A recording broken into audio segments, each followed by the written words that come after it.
नमस्कार स्टूडेंट्स, स्वागत है आपका केडी स्टडी क्लब में। आज हम क्लास 6 की साइंस बुक का चैप्टर 7 पढ़ रहे हैं, जिसका नाम है पौधों को जानिए। हम अपने आसपास कई प्रकार के पौधे देखते हैं, कुछ छोटे, कुछ बड़े, कुछ मीडियम से आकार के। तो अब इनको कहते क्या है, इनके बारे में हम और चीज़ों की जानकारी इस चैप्टर से प्राप्त करेंगे। आइए अब इसे स्टार्ट करते हैं। बाहर निकलकर अपने चारों ओर के पौधों का परीक्षण कीजिए। क्या आप देखते हैं कि कुछ पौधे छोटे हैं और कुछ विशालकाय, जबकि कुछ धरती पर हरे धब्बों की तरह दिखाई देते हैं। कुछ पौधों की पत्तियां हरी होती हैं, जबकि कुछ की पत्तियां लालिमा युक्त होती हैं। कुछ पौधों के फूल बड़े एवं लाल हैं, कुछ नीले तथा कुछ पौधों में पुष्प ही नहीं होते। आपने अपने घर के आसपास, विद्यालय के रास्ते में, बाग बगीचे एवं विद्यालय प्रांगण में अनेक हरे पौधे देखे होंगे। आइए हम पौधे के विभिन्न भागों के विषय में जानें। इससे हमें विभिन्न प्रकार के पौधों के बीच अंतर समझने में सहायता मिलेगी।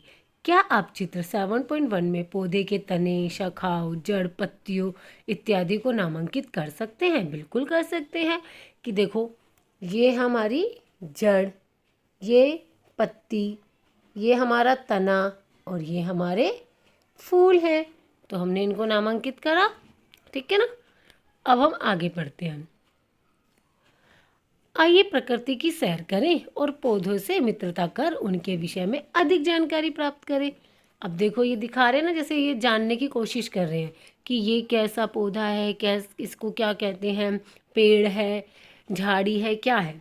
अब 7.1 शाख, झाड़ी एवं वृक्ष, ये 3 प्रकार बताए गए हैं। क्रियाकलाप 1, उन पौधे के तने एवं शाखाओं को ध्यानपूर्वक देखिए जो आपसे कम लंबे हैं, जिनकी लंबाई लगभग आपके बराबर है तथा जो आपसे बहुत अधिक लंबे हैं।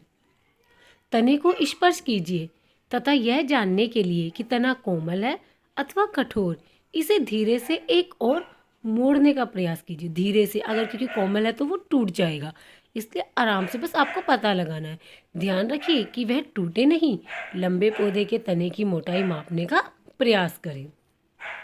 अब इसमें ये तालिका बताई हुई है कि टमाटर का जो पौधा होता है वो छोटा होता है, हरा होता है, कोमल होता है, ठीक है ना, उसे हम शाक कहते हैं।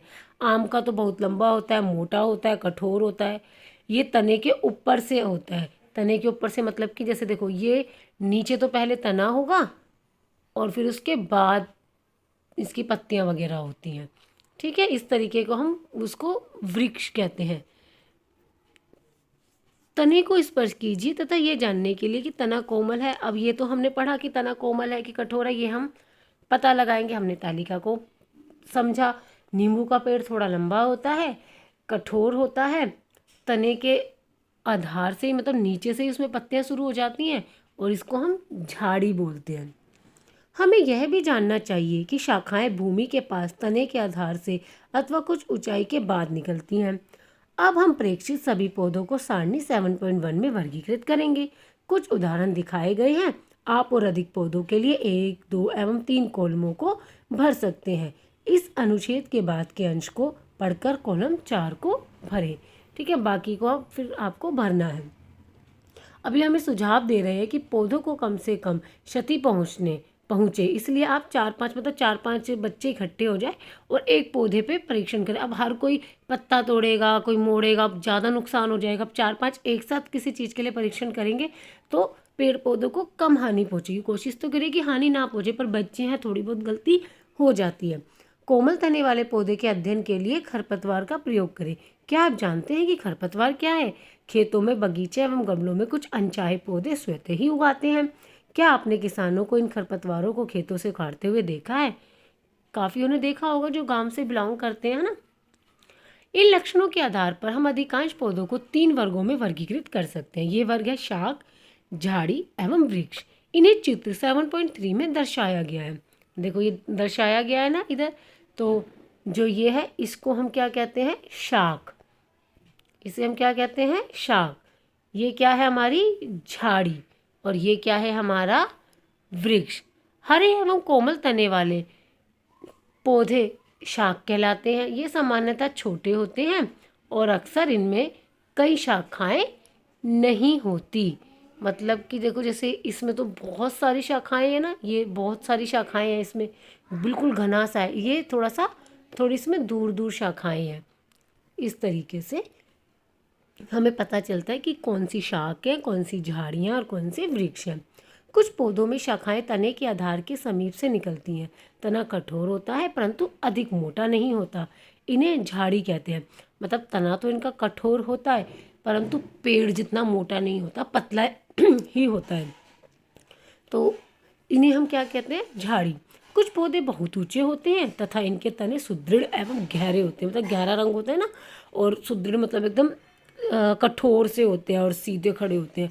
इनमें शाखाएं भूमि से अधिक ऊंचाई पर तने के ऊपरी भाग से निकलती हैं। इन्हें हम वृक्ष कहते हैं। उपर्युक्त अभिलक्षणों के आधार पर क्या आप सूचीबद्ध पौधों को वर्गीकृत कर सारणी 7.1 में कॉलम 4 को भर सकते हैं? बिल्कुल भर सकते हैं। अब तो हम देख के पहचान सकते हैं ना कौन सा शाख है, झाड़ है या कि वृक्ष है। कमजोर तने वाले पौधे सीधे खड़े नहीं हो सकते और ये भूमि पर फैल जाते हैं। इन्हें विसर्पी लता कहते हैं। जबकि कुछ पौधे, जैसे देखो ये पेठे पेठे का कद्दू जिसे कहते हो, सीताफल, अब वो चढ़ तो नहीं सकता। अब उसे हम चढ़ाएंगे भी तो कद्दू इतना हैवी होता है कि वो टूट जाएगा, फिर फल नहीं लग पाएगा। तो वो ज़मीन पर ही फैल जाते हैं। तो इनको हम क्या कहते हैं? विसर्पी लता। और कुछों को हम किसी के सहारे से ऊपर चढ़ाते हैं तो उसको हम कहते हैं आरोही लता। ऊपर चढ़ जाते हैं ये। जबकि कुछ पौधे सहायता से ऊपर चढ़ जाते हैं, ऐसे पौधे आरोही कहलाते हैं।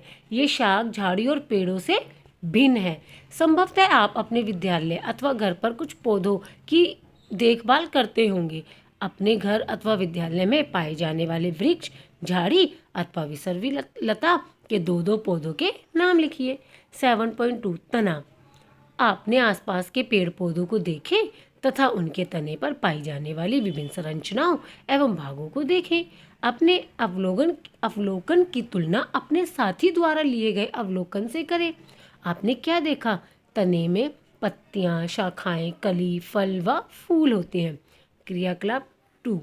आवश्यक सामग्री: 1 गिलास जल, लाल स्याही, शाकीय पौधा तथा 1 ब्लेड। तना क्या कार्य करता है? तने का काम क्या है, हम इसमें ये पता लगाएंगे। गिलास को 1/3 जल से भरें। जल में लाल स्याही की कुछ बूंदें डाल दें। शाक के तने को गिलास में रखें जैसा कि चित्र 7.6 में दिखाया गया है। देखा? अगले दिन इन शाखाओं का अवलोकन कीजिए। क्या इस शाख के कुछ भाग लाल नजर आते हैं? आपने देखा कि तने में रंग ऊपर चढ़ गया। अगर इसे लंबे समय तक रखा जाए तो रंग पत्तियों और शिराओं में भी आ जाता है। तो क्या आप बता सकते हैं कि यह लाल रंग यहाँ तक कैसे पहुँचा? तने के माध्यम से। तने ने उस गिलास, जो पानी था गिलास में, उसमें से लाल रंग लिया, पानी लिया क्योंकि वो पानी लाल रंग का था, और बाकी सब जगह ही उसने वो पानी को पहुँचाया तो वो भी लाल हो गए। इस क्रियाकलाप में हमने देखा कि जल तने में ऊपर की ओर चढ़ता है, अर्थात तना जल का संवहन करता है। लाल स्याही की भांति जल में विलीन खनिज जल के साथ तने में ऊपर पहुंच जाते हैं। देखो जैसे ये दिखा रहे ना, इसे काटा तो ये इसका तने में जल ऊपर चढ़ता है। तने के खुले सिरे का विवर्तित दृश्य, मतलब ये काटेंगे अंदर से तो ये इस तरीके का होता है। 7.3 पत्ती। अब हम पत्ती के बारे में जानेंगे। अपने आसपास के पौधे की पत्तियों को देखकर अपने नोटबुक में उनके चित्र बनाइए। क्या इन सभी की आकृति, आकार एवं रंग एक जैसे हैं? यह तने से किस प्रकार जुड़ी हैं? पत्ती का वह भाग जिसके द्वारा वह तने से जुड़ी होती है पर्णवृंत कहलाता है। पत्ती के चपटे हरे भाग को फलक कहते हैं। जैसे इसमें दिखाई रहे हैं,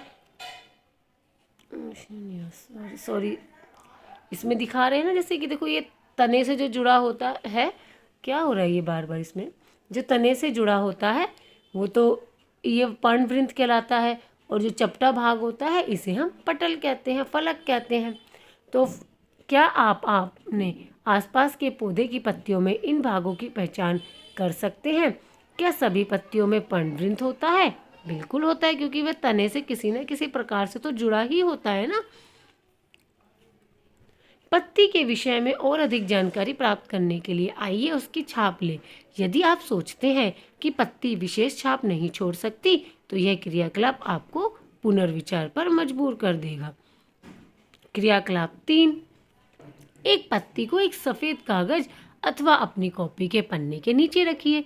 इसे चित्र 7.9 में दर्शाए गए तरीके से एक ही स्थान पर दबाकर पकड़कर रखें। अपनी पेंसिल को तिरछा पकड़िए, जैसे कि अभी आपको इसमें दिखाया हुआ है ना, इस तरीके से आपको करना है। पकड़िए तथा इसकी नोक से कागज के उस भाग को जिसके नीचे पत्ती है धीरे धीरे रगड़िए। क्या आपको कुछ रेखाओं के साथ छाप दिखाई देती है? क्या यह छाप पत्ती की तरह है? पत्ती की इन रेखित संरचनाओं को शिरा कहते हैं। आपने देखा होगा ना, कोई पत्ते देखना पेड़ का, तो उसमें ऐसे इस तरीके से जैसे पत्ती बनी हुई है तो ऐसे लाइन होती है, फिर उसमें ये सब चीज़ें होती हैं, ऐसे ऐसे करके ऐसे लाइन होती है, तो इनको हम क्या कहते हैं? शिरा कहते हैं। क्या आपको पत्ती के मध्य में एक मोटी शिरा दिखाई देती है? इसे मध्य शिरा कहते हैं। पत्तियों पर शिराओं द्वारा बनाए गए डिज़ाइन को शिरा विन्यास कहते हैं। यदि यह डिज़ाइन मध्य शिरा के दोनों ओर जाल जैसा है तो यह शिरा विन्यास जाली का रूप कहलाता है। चित्र 7.10a में देखें। ठीक है ना, अभी हम नीचे देखते हैं।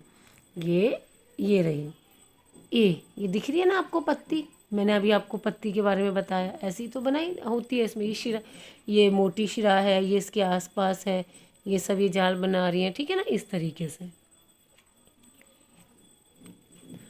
आपने देखा होगा कि घास की पत्तियों में ये शिराएं एक दूसरे के समांतर है। ऐसे शिरा विन्यास को समानांतर शिरा विन्यास कहते हैं। विभिन्न पौधे की पत्तियों को बिना तोड़े उनके शिरा विन्यास का अध्ययन कीजिए। आइए अब यह जानने का प्रयास करें कि पत्तियां क्या कार्य करती हैं। अभी हमने पत्ती के बारे में जाना, अब इसके कार्य के बारे में जानेंगे। क्रियाकलाप 4, आवश्यक सामग्री शाक यानी पौधा, पॉलिथीन के 2 पारदर्शी थैले तथा कुछ धागा। ये आपको सामान की जरूरत पड़ेगी। इस क्रियाकलाप को दिन के समय करना चाहिए जब धूप खिली हो। इस क्रियाकलाप के लिए आपको स्वस्थ, भली भांति सिंचित और धूप में रखे हुए पौधे को लेना चाहिए। किसी पौधे की पत्ती वाली शाखा को चित्रानुसार एक पॉलीथीन की थैली से ढककर धागे से बांध दीजिए। दूसरे पॉलीथीन की खाली थैली पर भी धागा बांधकर धूप में रख दीजिए। कुछ घंटों के बाद पॉलीथीन की थैली के अतिरिक्त पृष्ठ को ध्यानपूर्वक देखिए। आप क्या देखते हैं? क्या किसी थैली के अंदर जल की बूंदें दिखाई देती हैं? किस थैली में जल की बूंदें दिखाई देती हैं? क्या आप बता सकते हैं कि यह बूंदें कहाँ से आई? क्रियाकलाप के बाद पॉलीथीन की थैली को हटाना मत भूलें। ये देखो, जैसे इन्होंने ये बता रखा है ना, आपको इस तरीके से करना है। ओके, कि इससे हमें पता चल जाएगा कि पत्ती क्या कार्य करती हैं। जल की यह बूंदें पत्ती से जल वाष्प के रूप में निकली हैं। इस क्रिया को वाष्पोत्सर्जन कहते हैं। इस प्रक्रम के द्वारा पौधे बड़ी मात्रा में जल को वायुमंडल में छोड़ते हैं। आप इसके विषय में अध्याय 14 में पढ़ेंगे। हमने पत्तियों के ऊपर थैली को क्यों बांधा? क्या पौधों के वाष्पोत्सर्जन से निकली जल वाष्प को हम अन्यथा देख पाते? बिल्कुल भी नहीं देख पाते। अध्याय 5 के उन क्रियाकलापों के विषय में स्मरण कीजिए जिसमें जल विभिन्न अवस्थाओं में बदल जाता है। क्या आप इनके नाम बता सकते हैं? उस प्रक्रम का नाम बताइए जिसके कारण जल बूंदों के रूप में पुनः पॉलीथीन की थैली पर दिखाई देने लगा था, है ना, जब हम वाष्पन प्रक्रिया से करते हैं। पत्तियों का और भी कार्य है, आइए इसका अध्ययन करें। पत्तियों के और क्या कार्य है? आवश्यक सामग्री: पत्ती, स्प्रिट, बीकर, परख नली, बर्नल, जल प्लेट एवं आयोडीन विलयन। परख नली में एक पत्ती रखिए तथा उसमें पर्याप्त मात्रा में स्प्रिट डालें जिससे पत्ती उसमें पूर्णतः डूबी रहे। अब इस परख नली को जल से आधे भरे बीकर में रखिए। बीकर को उस समय तक गर्म करते रहें जब तक पत्ती से हरा रंग पूर्णतः बाहर नहीं निकल जाता। अब पत्ती को परख नली से सावधानी पूर्वक बाहर निकालकर जल से भली भांति धोएं। इसे प्लेट में रखकर आयोडीन विलयन की कुछ बूंदें डालिए। आप क्या देखते हैं? अपने प्रेक्षण की तुलना अध्याय 2 में खाद्य पदार्थों में विभिन्न पोषकों की उपस्थिति का परीक्षण के समय किए गए प्रेक्षण से कीजिए। क्या इसका अर्थ है कि पत्ती में मंड है? हमने अध्याय 2 में देखा था कि कच्चे आलू में भी मंड उपस्थित होता है। आलू में यह मंड पौधे के अन्य भाग से आकर एकत्रित हो जाता है, परंतु पत्तियां प्रकाश और हरे रंग के एक पदार्थ की उपस्थिति में अपना भोजन बनाती है। इस प्रक्रिया में जल एवं कार्बन डाइऑक्साइड का उपयोग करती है। इस प्रक्रम को प्रकाश संश्लेषण कहते हैं। इस प्रक्रम में ऑक्सीजन निष्कासित होती है, मतलब कि ऑक्सीजन निकलती है। पत्तियों द्वारा संश्लेषित भोजन अंततः पौधे के विभिन्न भागों में मंडल के रूप में संग्रहित हो जाता है और फिर वह भोजन जो बनाती हैं पत्तियां वो पूरे पौधे को दे देती हैं। अब तक हमने जो क्रियाकलाप किए उनसे हमने देखा कि तना पत्ती को जल पहुंचाता है। पत्ती जल का उपयोग अपना भोजन बनाने के लिए करती है। पत्तियों से जल की कुछ मात्रा का ह्रास वाष्पोत्सर्जन द्वारा होता है। तने और पत्ती को जल कैसे प्राप्त होता है, यह कार्य जड़ें करती हैं। अब तने को पत्ती को जल कहाँ से मिला? तने को भी तो कहीं से जल मिला, वो कहाँ से मिला? जड़। और जड़ को जल कहाँ से मिला? वो मिट्टी में से लेती है। अब पढ़ते हैं 7.4 जड़। चित्र 7.13 को ध्यानपूर्वक देखिए। पहेली और बूझों में से कौन अपने पौधे को ठीक प्रकार से जल दे रहा है, क्यों? अब ये देखो कौन दे रहा है सही से, ये अपने पौधे को दे रही है और ये पौधे को बाहर दे रहा है। अरे पौधों की जड़ों को ज़रूरत होती है, जब इसमें जाएगा पानी तो जड़ें लेके इसको पहुंचा दे। अब डायरेक्ट वो उसमें डालेगा पत्तों में तो पत्ते थोड़ी जड़ पानी ले लेंगे। पानी तो कौन लेता है? तना। जड़ जड़ लेती है मिट्टी से और फिर उससे तना और तनों से पत्तियों में जाता है। तो जो पहेली है वो सही प्रकार से जल दे रही है। पौधे का कौन सा भाग मिट्टी के अंदर है? आइए निम्न क्रियाकलापों के द्वारा पौधे के इस भाग के बारे में और अधिक जानकारी प्राप्त करते हैं। क्रियाकलाप 6। आवश्यक सामग्री 2 गमले, कुछ मिट्टी, खुरपी, ब्लेड अथवा कैंची एवं जल। यह क्रियाकलाप 4-5 विद्यार्थियों के समूह में करना चाहिए। बगीचे से किसी खरपतवार के एक जैसे 2 पौधे सावधानी से उखाड़िए। ध्यान रहे कि उनकी जड़ों को कोई क्षति ना हो। खरपतवार के एक पौधे को एक गमले में मिट्टी डालकर लगा दीजिए। दूसरे पौधे की जड़ों को काट दीजिए। अब इसे दूसरे गमले में लगा दीजिए। इनमें नियमित रूप से जल दीजिए। 1 सप्ताह पश्चात इनका परीक्षण कीजिए। क्या दोनों पौधे स्वस्थ हैं? आगे का हम पार्ट 2 में पढ़ेंगे। कंटिन्यू देखेंगे कि क्या हुआ, दोनों पौधों में क्या अंतर रहा। धन्यवाद।